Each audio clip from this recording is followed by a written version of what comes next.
सूरा उल फातिहा, कुरान का आगाज। अब तक की सबसे ताकतवर सूरा। हर मुसलमान उसे हर रोज पढ़ता है, मगर बहुत से लोग नहीं जानते कि ये क्यों नाजिल हुई या इस्लाम में इसका ये खास मकाम क्यों है।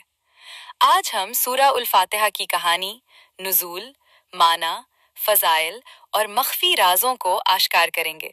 आखिर तक रहें, क्योंकि ये सूरा सिर्फ एक तिलावत नहीं है, ये अल्लाह से एक गुफ्तगू है।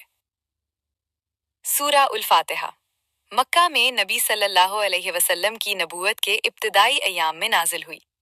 इस्लाम नया था, मुसलमान कम थे और दुनिया तारीकी में गुम थी।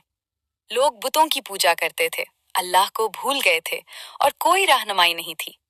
इस नाजुक वक्त में अल्लाह ने सूरा उल फातिहा को कुरान का बुनियाद करार देकर नाजिल किया। अल्लाह ने सूरा उल फातिहा इंसानियत को सिखाया कि उसे किस तरह उससे बात करनी है।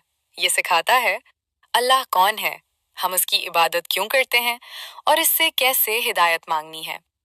ये सूरा एक मुकम्मल दुआ है, सिर्फ 7 आयात में पूरे कुरान का खुलासा। इसीलिए इसे उम्मुल किताब, किताब की माँ कहा जाता है। नबी सल्लल्लाहु अलैहि वसल्लम ने फरमाया, अल्लाह ने कहा, मैंने नमाज को अपने और अपने बंदे के दरमियान तकसीम कर दिया है। जब कोई मोमिन कहता है अल्हम्दुलिल्लाह रब्बिल आलमीन, अल्लाह जवाब देता है, मेरे बंदे ने मेरी तारीफ की है। जब वो कहता है इय्याका नाबुदु व इय्याका नस्ताईन, अल्लाह कहता है, ये मेरे और मेरे बंदे के दरमियान है। तसव्वुर करें, जब भी आप सूरा अल फातिहा पढ़ते हैं, अल्लाह आपको जवाब दे रहा होता है। नबी सल्लल्लाहु अलैहि वसल्लम ने फरमाया, अल्लाह ने कहा, मैंने नमाज को अपने और अपने बंदे के दरमियान तकसीम कर दिया है। जब कोई मोमिन कहता है अल्हम्दुलिल्लाह रब्बिल आलमीन, अल्लाह जवाब देता है, मेरे बंदे ने मेरी तारीफ की है। जब वो कहता है इय्याका नाबुदु व इय्याका नस्ताईन, अल्लाह कहता है, ये मेरे और मेरे बंदे के दरमियान है। तसव्वुर करें, जब भी आप सूरा अल फातिहा पढ़ते हैं, अल्लाह आपको जवाब दे। सूरा अल फातिहा तारीफ से शुरू होती है, फिर हमें अल्लाह की रहमत याद दिलाती है, फिर उसकी अदल और आखिर में ये हमें सबसे अहम दुआ सिखाती है, हमें सीधे रास्ते की हिदायत दे। हक का रास्ता, ना तकब्बुर का, ना गुमराही का। ये एक सूरा जिंदगी गुजारने का तरीका सिखाती है। एक बार एक सहाबी ने जहरीले जानवर के कटे हुए आदमी पर सूरा अल फातिहा पढ़ी।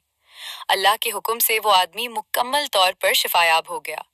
जब नबी सल्लल्लाहु अलैहि वसल्लम ने ये सुना तो फरमाया, तुमने कैसे जाना कि ये शिफा है? इसीलिए सूरा अल फातिहा को अल शिफा, शिफा भी कहा जाता है। नबी सल्लल्लाहु अलैहि वसल्लम ने फरमाया, सूरत उल फातिहा के बगैर नमाज नहीं होती।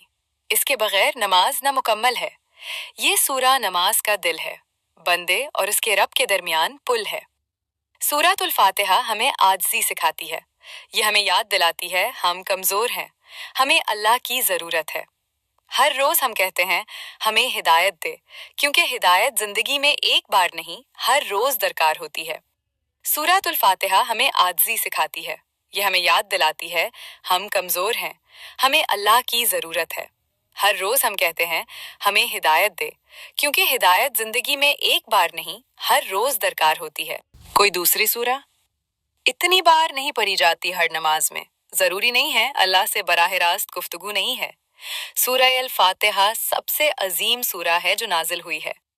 अगली बार जब आप सूरा अल फातिहा पढ़ें, याद रखें, आप अल्फाज नहीं पढ़ रहे, आप अल्लाह से बात कर रहे हैं। अल्लाह हमें अपने कलाम को समझने की तौफीक दे और हमें सीधे रास्ते की हिदायत दे। आमीन।